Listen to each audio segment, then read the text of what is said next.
Hi, it's me, Jennings Vlog. For today's video, magluluto ako ng nilagang baka na tiyak na magugustuhan ninyo.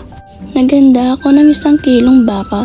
First step, babanlawan ko muna ng 2 beses bago isa lang sa kalan. Papakuluan natin ito sa loob ng 30 minutes hanggang sa lumambot ang karne ng baka. Habang pinapakuluan ng baka, ihanda na natin ang mga sangkap nito. Una kong in-slice itong binanlawan kong sibuyas. Sinunod ko naman itong sili. At pagkatapos, sinunod ko naman balatan ang patatas.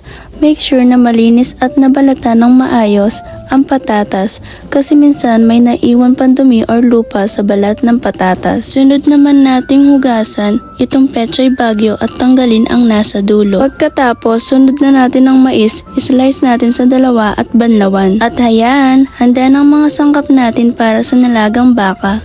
Una kong nilagay ang patatas at mais. Pagkatapos, sinunod ko ang sili at nilagay ko na rin ang Pechay Baguio. Para mas sumarap, nilagyan ko ng mausarap at nilagyan ng konting paminta.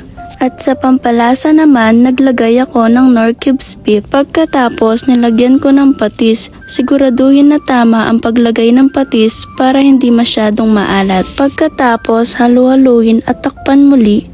Hayaan lang natin na kumulo sa loob ng 10 to 15 minutes hanggang sa lumambot ang mga sangkap. At pagkatapos, hayan na ang masarap na nilagang baka. Sana nag-enjoy kayo. Thank you for watching!